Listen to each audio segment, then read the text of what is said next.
Hello everyone. Bharti classes के YouTube channel में आप सभी का स्वागत है। और यहाँ पे हम लोग टू द पॉइंट बातें करेंगे उन स्टूडेंट्स के लिए जो बीपीएससी की तैयारी को लेकर थोड़ा सा ज़्यादा कॉन्शियस होते हैं, और उनके लिए काफ़ी चैनल हेल्पफुल होने वाला है, क्योंकि सारे कंटेंट जो भी हम इसमें डालेंगे वो सारा पीटी और मेंस के सिलेबस को टैली करेगा।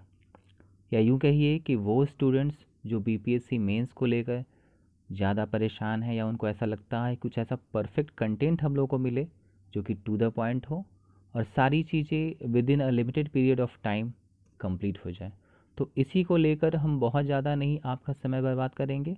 हम जानते हैं कि जो स्टूडेंट्स पीसीएस की तैयारी करते हैं या फिर सिविल सर्विसेज की, उनके पास काफ़ी टाइम कम होता है। तो इन सब बातों को ध्यान में रखते हुए हम लोगों ने कोशिश की है कि बस जितने भी इम्पॉर्टेंट कंटेंट्स होते हैं उन सबको कंपाइल करके और एक जगह पर आप लोगों के लिए लाया जाए। तो यहाँ पर सबसे पहले आप कोशिश कीजिएगा देखने की कि ऐसे तो हम लोग सभी जानते हैं कि इसमें मेनली दो पेपर आपके जीएस के होते हैं, एक ऑप्शनल आपका होता है और एक हिंदी जो कि कंपलसरी होता है। तो यहाँ पर मेनली जो पेपर्स हम लोग के जीएस के होते हैं वही हम लोगों को थोड़ा सा ज़्यादा ध्यान से देखना होता है। ऐसे हिंदी के लिए तो बोला जाता है कि उसमें जो अगर क्लास 10 तक की आप तैयारी कर लेते हैं तो वहाँ से भी आप निकाल लेते हैं। और रही बात ऑप्शनल की, तो उनमें जो दो पेपर्स होते हैं वो आपके ऊपर डिपेंड करता है कि आपको किस पेपर में ज़्यादा कन्वीनियंस होता है और आपकी पकड़ किन चीज़ों पे ज़्यादा है। तो आप अपने ऑप्शनल को उसी हिसाब से सेलेक्ट करेंगे और उसमें दो पेपर आप लेंगे। तो फिर सबसे पहले हम लोग यहाँ पे ध्यान देते हैं कि बीपीएससी जो मेंस है वो जीएस पेपर 2 में और जीएस पेपर 1 में दोनों में तीन तीन सेक्शन में डिवाइडेड होता है। तो यहाँ पे हम लोग सबसे पहले जो भारतीय क्लासेस का इनिशिएशन है, इसमें हम लोग पहले जीएस पेपर 1 की ओर सबसे पहले ध्यान देंगे।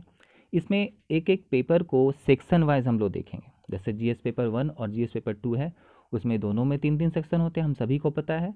तो हम जानते हैं कि जीएस पेपर 1 में जितने भी सेक्शंस होते हैं उसमें मेन मेन टॉपिक्स क्या है जो हमें कवर करना है। तो सबसे पहले हम लोग ध्यान देते हैं कि जीएस पेपर 1 में जितने भी पेपर्स होते हैं, तीनों सेक्शंस में सभी के जो क्वेश्चंस होते हैं, यहाँ पे देखिए आप जीएस पेपर 1 में मैंने ऊपर लिखा हुआ है कि 38 मार्क्स के तीनों क्वेश्चन होते हैं। पहले सेक्शन को हम लोग बोलेंगे भारतीय संस्कृति एवं इतिहास, यानी यहाँ पे आप देख सकते हैं कि सेक्शन 1 में आप जितनी भी चीज़ें पढ़ेंगे या जिन टॉपिक्स की आप तैयारी करेंगे वो भारतीय संस्कृति एवं इतिहास से बिलोंग करेगा। यानी साफ आपको देख के लग रहा होगा कि ये मॉडर्न हिस्ट्री से बिलोंग करने वाला सेक्शन है। सही है, ये बातें बिल्कुल सही हैं। यानी हम लोग भारतीय संस्कृति और इतिहास की तरफ थोड़ा ज़्यादा फोकस करेंगे। चीज़ें इतनी डिस्क्रिप्टिव होती हैं इसमें कि आप बिना कंसेप्ट के इसमें बना ही नहीं सकते।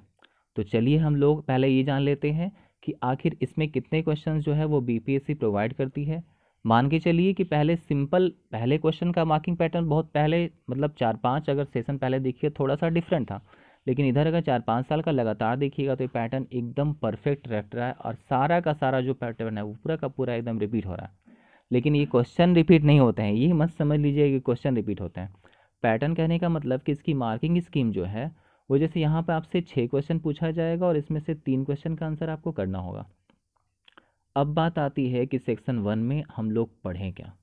तो सबसे पहले जो स्टूडेंट काफ़ी कॉन्शियस होंगे, इसकी तैयारी लग के कर रहे होंगे, उन्हें कुछ कुछ आइडिया तो हो गया होगा कि हाँ इसमें हमें ये पढ़ना है, इसमें हमें ये पढ़ना है।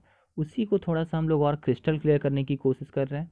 तो यहाँ पे सबसे पहले देखिएगा, ये जो फर्स्ट लाइन में हमने लिखा है आधुनिक भारत, तो आधुनिक भारत में आप जितनी भी चीज़ें हैं इसमें आप फोकस कीजिएगा कि 19वीं शताब्दी के मध्य भाग से लेकर, यानी बात जो भी होती है यहाँ पर शुरू होती है 1800 से लेकर 1900 के बीच में, वहाँ से आपको शुरू करना है। और वहाँ से लेकर जब तक हम लोग आज़ाद नहीं हो गए तब तक की यहाँ तक की बातें हम लोग लगभग पढ़ेंगे। ऐसा नहीं कि सारा कुछ पढ़ना है।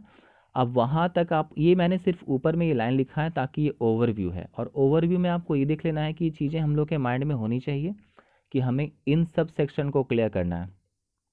अब बात करते हैं जैसे कला और संस्कृति में। तो देखिए कला और संस्कृति में हम लोग क्या पढ़ना है, इसमें मेनली आप देखिएगा यहाँ पे मैंने ब्रैकेट में लिखा है कि बिहार एवं भारत।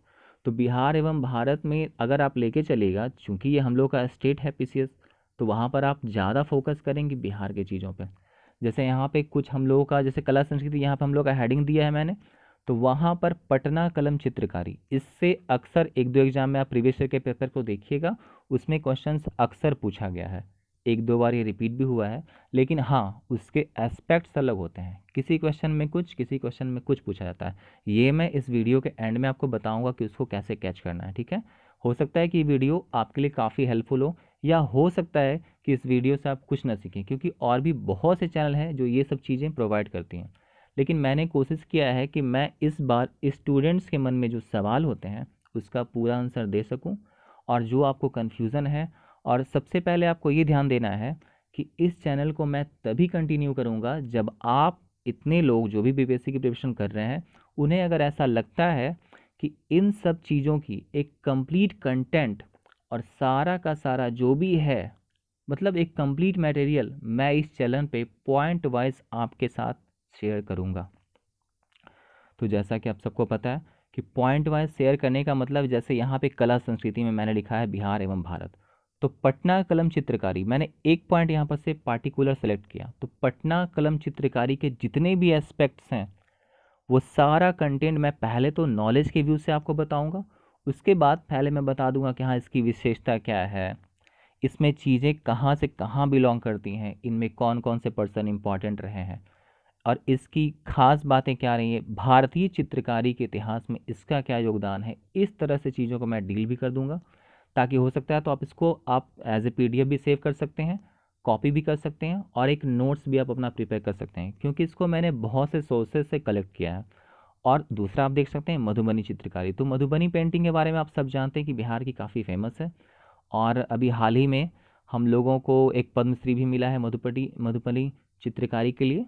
और फिर पाल कला, मौर्य कला, और इन सभी का देखिए, सबसे पहले ये देखना है कि चारों जो आप देख रहे हैं, पटना कलम चित्रकारी, मधुबनी चित्रकारी, पाल कला और मौर्य कला, ये सभी जो हैं कला और संस्कृति से बिलोंग करने वाले टॉपिक हैं। तो इन सभी का जो सामाजिक एवं सांस्कृतिक महत्व है, इस पे हम लोगों को खासकर ध्यान देना होता है। पहले तो कुछ लोगों को पता ही नहीं होता कि पटना कलम चित्रकारी के बारे में लिखना क्या है। तो यहाँ पर इन सब चीज़ों को पहले इंट्रोडक्टिव व्यू से देखेंगे, उसके बाद फिर इसको डील करना होगा हम लोगों को, और तब हम लोग इसकी विशेषता और इसका ये इतिहास ये सब पे फोकस करेंगे। अब चलते हैं नेक्स्ट सेक्शन के उसी पोर्शन की तरफ, उसी सेक्शन के नेक्स्ट पोर्शन जो आधुनिक भारत का आंदोलन और विद्रोह। यहाँ से देखिएगा, सबसे पहले देखिएगा कि आधुनिक भारत के आंदोलन और विद्रोह में कौन कौन से ऐसे विद्रोह हैं जिन्हें हमें खासकर मेंस के एस्पेक्ट्स में पढ़ना है। तो देखिए ये चीज़ें काफ़ी हाईलाइटेड हैं, प्रीवियस ईयर्स में आपको आसानी से देखने को मिल जाएंगी। संथाल विद्रोह, आप सबको पता होगा कि संथाल विद्रोह जो है वो भी बिलोंग करता है। आदिवासी विद्रोह बहुत से हुए, उसमें से संथाल। किसान विद्रोह जो आपको पता है कि 1857 की क्रांति के टाइम हुआ था, तो इस समय वो जो नील की खेती को लेकर हुआ था, और भी बहुत सारे टैक्सेस की वजह से जो हुआ था, उनके बारे में हम लोग पढ़ेंगे। बंगाल विभाजन, इसमें उस तरह का विद्रोह नहीं था, लेकिन ये क्या था कि उस समय भी हुआ क्या था कि पार्टीशन जब बंगाल का हुआ था, तो उसमें देखा गया था कि हिंदू और मुस्लिम, यहाँ पर नेशनलिज्म की बात थी, तो उस समय एक विद्रोह टाइप का था। अब फिर देखिए भारत छोड़ो आंदोलन, ये तो साफ दिख रहा है कि ये विद्रोही है, लेकिन उस तरह का नहीं है कि एकदम आज़ादी ले लेना है। मगर वहाँ पर चंपारण सत्याग्रह, ये भी आंदोलन के अंदर ही आता है। असहयोग आंदोलन महात्मा गांधी के द्वारा हेल्ड किया गया था। 1857 का विद्रोह बताने की ज़रूरत नहीं है, जो बच्चे तैयारी कर रहे हैं उनको। बिरसा मुंडा, इनके बारे में पार्टिकुलर आपको देखना ही है, क्योंकि ये एस्पेक्ट है जो अल्टरनेट टाइम से पूछा जा रहा है। अब इसमें क्या पूछा जाएगा, जैसे ये क्या थी कि ये हम लोगों के लिए आदिवासी, जो झारखंड का जो जिला था, वहाँ से झारखंड के एक खास जिले से बिलोंग करने वाले आदिवासी समुदाय से बिलोंग करते थे, तो उनके द्वारा लोगों को अवेयर किया गया था। तो इन सब बातों पे खास फोकस करना है, ठीक है। तो मेनली जो ब्रैकेट में मैंने लिखा है कि सभी राष्ट्रीय एवं राज्य स्तर के जितने भी आंदोलन हैं उन सब को हमें फोकस करना है, ठीक है। अब बात करते हैं महापुरुषों की। तो महापुरुषों की जहाँ तक हम बात करेंगे, तो गांधी जी, नेहरू जी, रविन्द्रनाथ टैगोर और doctor B R Ambedkar, Jayaprakash Narayan, इन सब का मुख्य रूप से हमारे स्वतंत्रता आंदोलन में एकदम योगदान रहा है। राहुल संस्कृत्यान की बात करें तो बिहार लेवल पे इनका काफ़ी ज़्यादा रहा है रोल। और अगर बात करें तो 1857 की क्रांति में शामिल जितने भी लोग थे, जैसे वीर कुंवर सिंह, नाना साहब, इन सब को आप ले लीजिए, तो सभी जितने भी लोग इसमें शामिल थे, और हमारे प्रदेश से इनका क्या महत्व है, इन सब बातों पे भी हमें फोकस करना है, ठीक है। अब बात करते हैं विकास, उसके मतलब कि जितनी भी चीज़ें हुई अंग्रेज़ों के समय से या ब्रिटिश काल के टाइम से, आप देखिएगा तो ऐसा नहीं है कि सब चीज़ें वो थी, उन लोग कॉलोनी बनाए थे तो सिर्फ अपने फ़ायदे के लिए। ऐसा बहुत सारा डेवलपमेंट हम लोग का उसी टाइम हुआ था जो आज के ज़माने में पॉसिबल नहीं है। और बहुत से रिफॉर्म्स भी हुए थे, ठीक है, और बहुत सारे नए नए आरंभ, जैसे कि आप किसी चीज़ों का, जैसे बहुत से कॉलेज हैं, ठीक है, उनका डेवलपमेंट उसी टाइम हुआ था जिस समय अंग्रेज थे भारत में। और पाश्चात्य शिक्षा, देखिए ये पश्चिमी जो एजुकेशन, जो हम लोग का वेस्टर्न एजुकेशन का जो ट्रेंड चला था, तो वो भी उस समय की ही बात है। तकनीकी शिक्षा की जहाँ तक बात थी, तो उसके डेवलपमेंट में भी कॉलोनी का बहुत बड़ा योगदान रहा, जिसको हम लोग उपनिवेश बोलते हैं, ठीक है। प्रौद्योगिक शिक्षा का विकास उस समय शुरू भी हुआ था। और भारतीय साहित्य के विकास में अंग्रेजों का, जैसे देखिए कभी कभी आपने देखा होगा कि हाँ, किसी अंग्रेज ने अंग्रेजी शिक्षा को अनिवार्य कर दिया, ठीक है। और उस समय फिर हम लोग देखे थे कि नहीं, महापुरुष जैसे हम लोग के जो महापुरुष हैं, रविन्द्रनाथ टैगोर ने बहुत सी कविताएं लिखी, बहुत सारे हमारे पुराने लेखक भी हुए। तो ब्रिटिश काल के जितने भी इम्पोर्टेंट इवेंट्स हैं, बहुत सारे कॉलेजों का एस्टैब्लिशमेंट भी वहाँ पर हुआ था, ठीक है। और बहुत से शिक्षण संस्थानों का विकास टू टाइम। तो क्रोनोलॉजी के हिसाब से इसको हम लोग देखेंगे और टॉपिक वाइज इसको डील कर लेंगे। अब बात करते हैं हम महापुरुषों के विचार की। तो महापुरुषों के विचार की जहाँ तक हम लोग बात करेंगे, तो इसमें आपको ऐसा नहीं है कि सारे महापुरुषों का लिख देना है, ठीक है, और ऐसे नहीं लिखना है। इसमें आपको टोटल एस्पेक्ट को कवर करना है कि हाँ, समाज के इस पहलू पर महात्मा गांधी का क्या विचार था, या देखिए कि नेहरू जी इस चीज़ को कैसे देखते थे, और हाँ, वो कैसे लोगों को कन्विंस करते थे, क्या उनका तरीका था। इन सब बातों पे हम लोग फोकस करेंगे। बी आर अम्बेडकर, जान ही रहे हैं हम लोग कि ये बी आर अम्बेडकर कौन है, तो इनके बारे में आपको बताने की ज़रूरत नहीं है।